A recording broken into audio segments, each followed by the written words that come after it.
If we had had confidence that the president clearly did not commit a crime, we would have said so. Do you think Roe v. Wade was wrongly decided? I do. I believe that under the right Supreme Court, it will be overturned.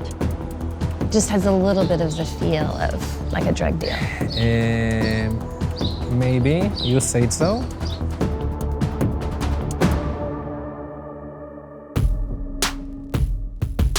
Israeli Prime Minister Benjamin Netanyahu failed to form a coalition government in time to meet a deadline today. Parliament voted to dissolve itself, forcing another general election this fall. The timing is awkward for Netanyahu, who's set to talk peace tomorrow with White House senior advisor Jared Kushner, and who'll be put in the position of campaigning while awaiting his first hearing on charges of corruption. With a flurry of tornadoes reported today in 3 states, there have been 2 straight weeks of a tornado touching down somewhere in the U.S. At least 27 were reported yesterday, more than 75 this week, and 500 over the last 30 days, a record since 2011.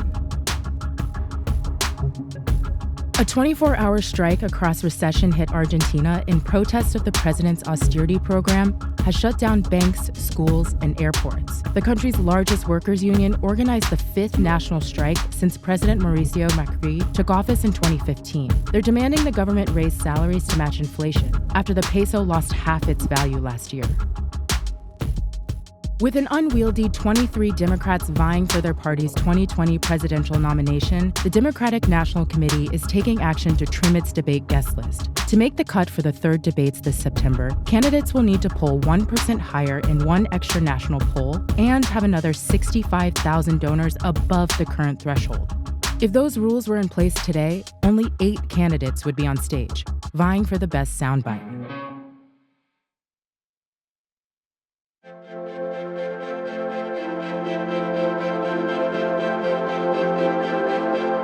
Special Counsel Bob Mueller did something today he hasn't done since the Russia investigation began all the way back in 2017. He talked about it, live and in front of the cameras.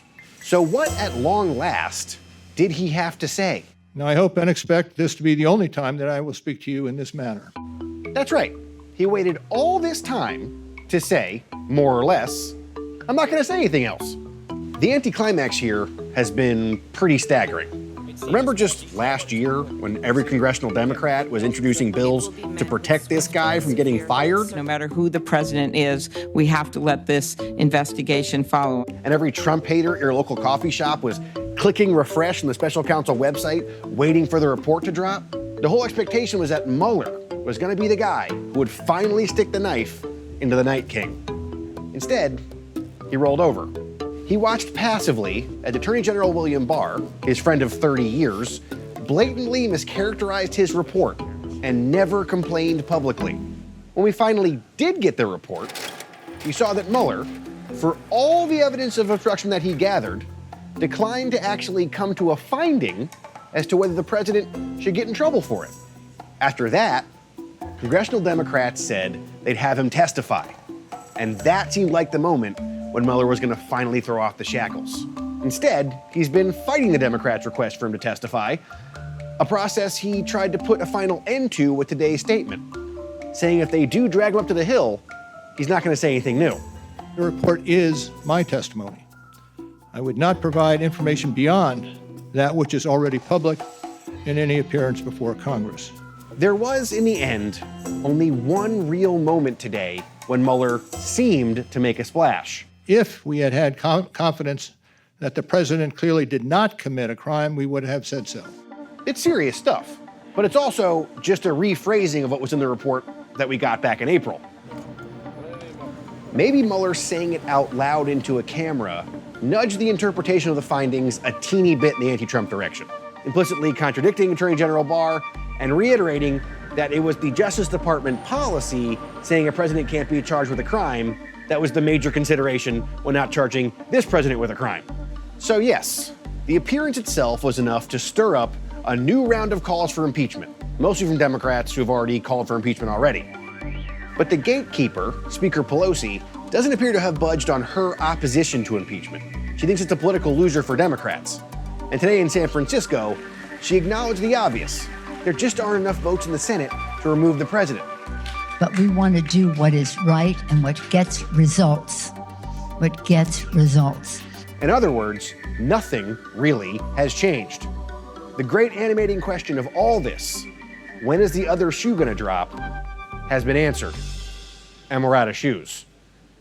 It raises a profound and slightly absurd counterfactual. What if Democrats hadn't protected Mueller so much? Would they have been better off just letting Trump obey his own worst instincts and fire this guy? In hindsight, it seems pretty clear the answer is yes. By keeping the pressure on to let Mueller finish his report, they prevented the ultimate obstructive act that would have actually made their case. They made a gamble on Mueller, the straight shooter, refusing to bow to political pressure and being the guy to topple the president. No question. Instead, they got Mueller, the straight shooter, refusing to make himself the story. What he did do was hand Democrats a lot of pretty damning evidence. But if they want to do something with it, if they want to impeach, they're going to have to do it on their own.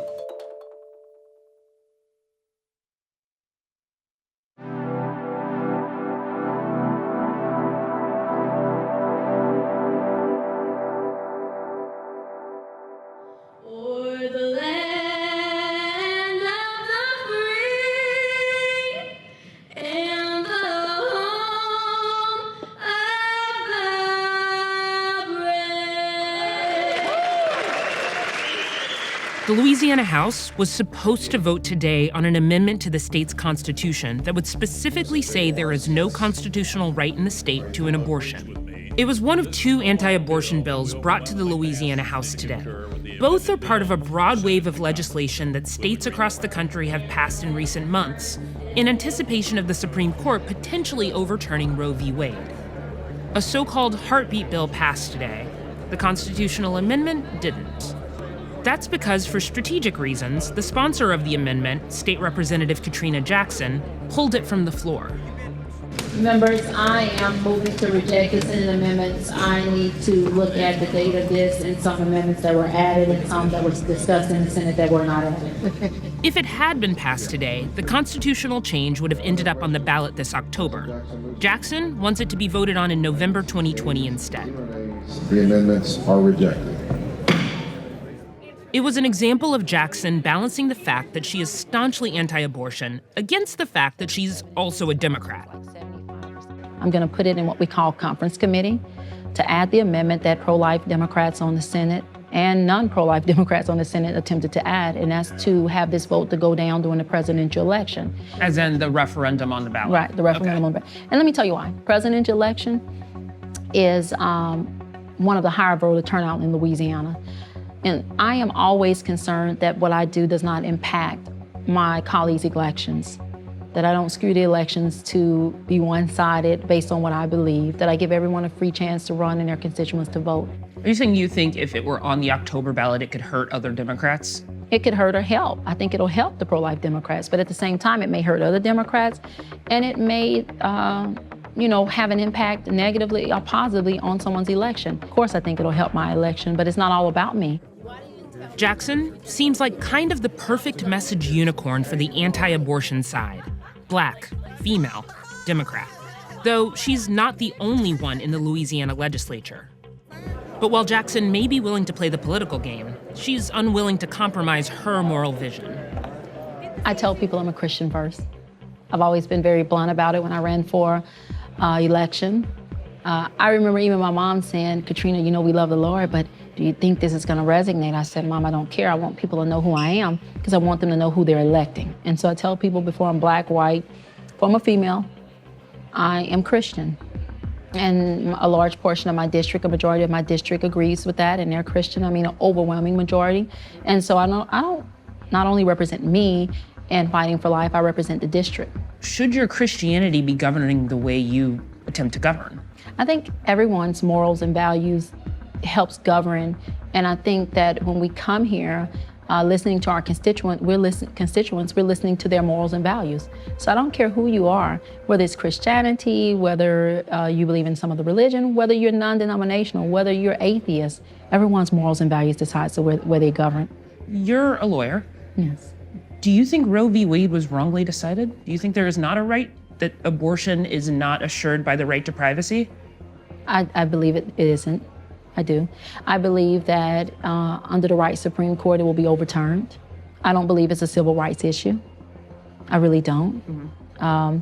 And so I believe it's based on a configuration of the court. The paradox is that the same morals and values that inform Jackson's anti-abortion stance also lead her to espouse typical liberal positions on most other issues. I'm pro-life from the womb to the tomb. And so when the death penalty bill came up last week, I was one of the first ones on the floor to speak for repealing the death penalty. Jackson's fusion of anti-abortion beliefs with support for traditional liberal causes makes her an oddball in today's Democratic Party, but according to her, perfectly at home in her district.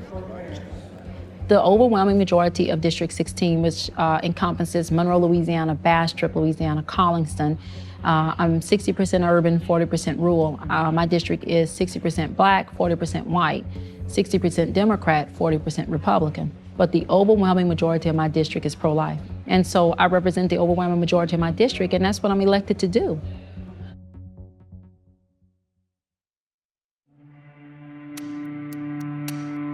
When it comes to immigration, about the only thing Democrats and Republicans agree on is that the current system is broken. A record number of people are crossing the border, and immigration courts can't process them efficiently. That's led to a huge backlog of pending cases, which isn't in anyone's interest. How did the courts get to this irredeemable point? Well, it was a perfect storm of compounding factors. On the simplest level, the backlog exists because there are a lot of new cases and not enough judges to handle them. This problem dates back to 2008, when the backlog started to grow.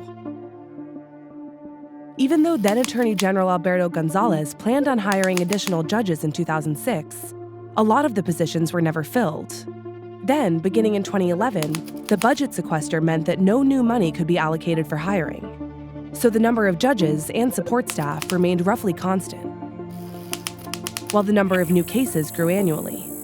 But if the gap between the number of judges and cases was the only issue, judges would also have been overwhelmed when there was a surge in arrivals back in 2005.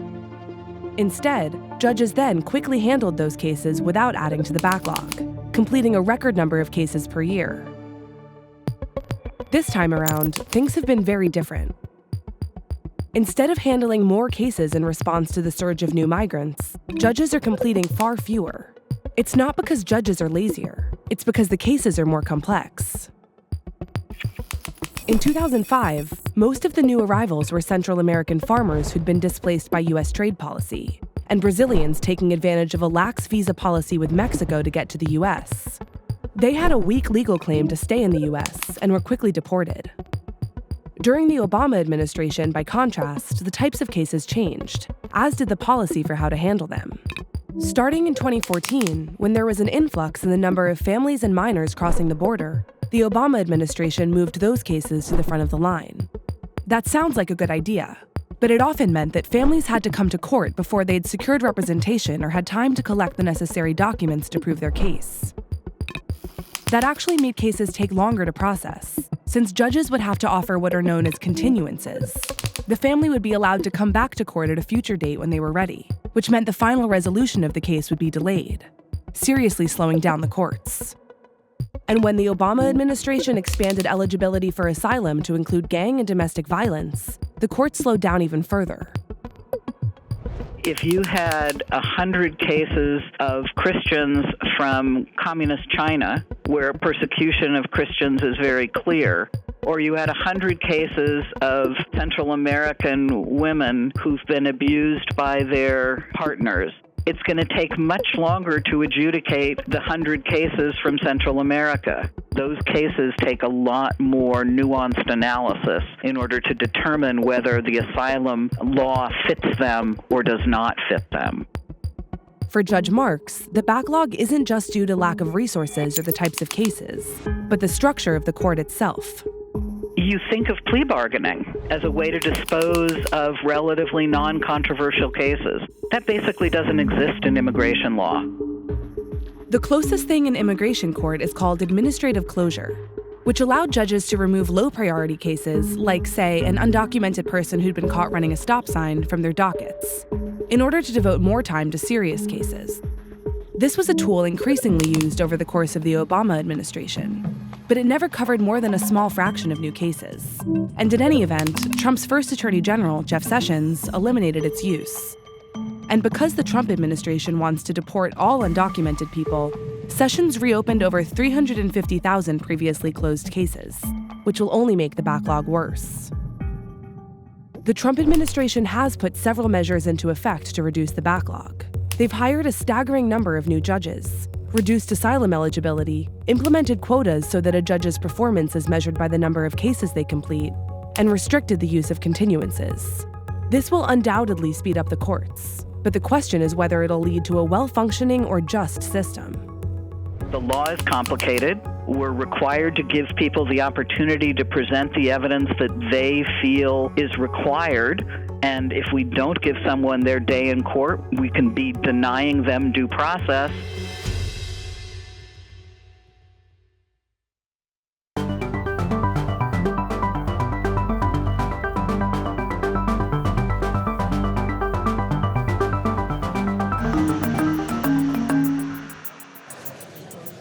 There's a chef saying that you eat with your eyes first. That's entirely true on Instagram. And it's driving chefs to focus on the visuals, like rainbow bagels, plates covered in gooey fancy cheese, and massive ice cream sundaes. לעשות לנו 6 קילו. The worldwide master of this game is a guy in Tel Aviv who calls himself the Professor. The Professor's gimmick is overpriced burgers with a slightly sweet barbecue sauce and thick home fries, which he cooks in a secret location that's changed 3 times. His kitchen is behind the bar of a horse club. Dogs wander inside. The bar floor is covered in bird poop. There was a dead baby bird on the ground. I took a pic of it. This location is the 3rd location in 4 months. I didn't want somebody to know where we are cooking. We just move on because people wanted to find us. The only way you can get the burgers is through a secret WhatsApp number that initially spread through word of mouth. The wait list is more than 2 months and 3,000 people long. So this is how it works. Okay. We are going to the last guide. These are your unread messages. Yeah, this is how it look like. And why are you going back to the beginning? Are those the orders you're filling tonight? Yeah, they didn't get the burger. They asked for it, you can see.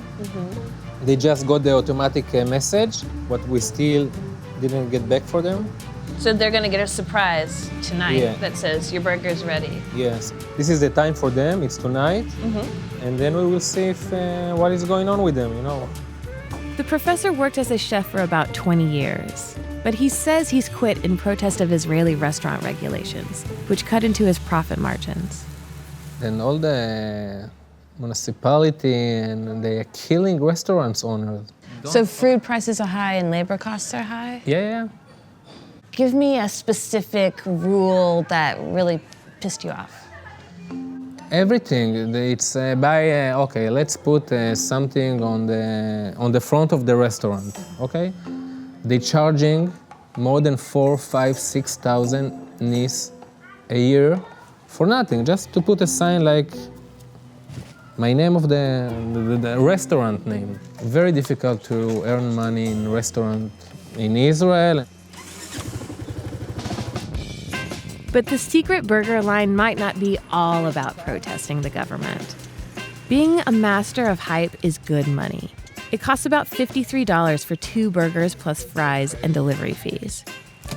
Only 200 are made a night, and part of the appeal is how it's delivered, Jabberwocky style, by mystery men in masks. They bring black gloves supposedly to prevent fingerprints, but really because the burgers are messy.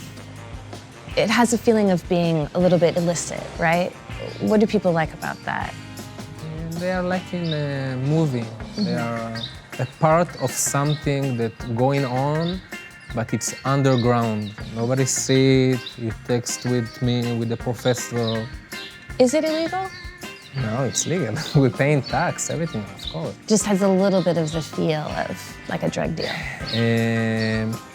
Maybe, you say so.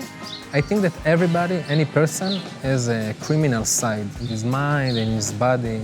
It's a burger, yeah? But let's make them feel like in an action movie, and let's do something, a mystery together.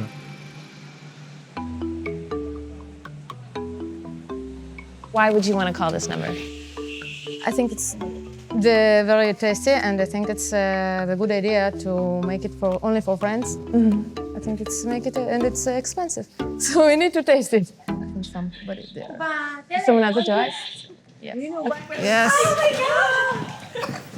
Oi.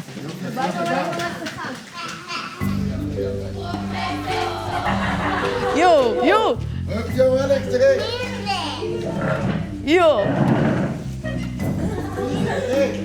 Let's do it.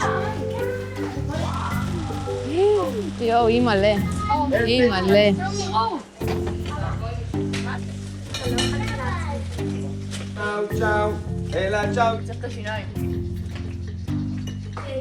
Word of the professor's success is spreading. He claims other restaurants have called him, asking for help making their own WhatsApp line.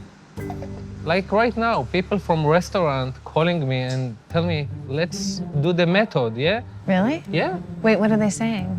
They asked me to build them the method for the delivery. No, like Italian food, okay?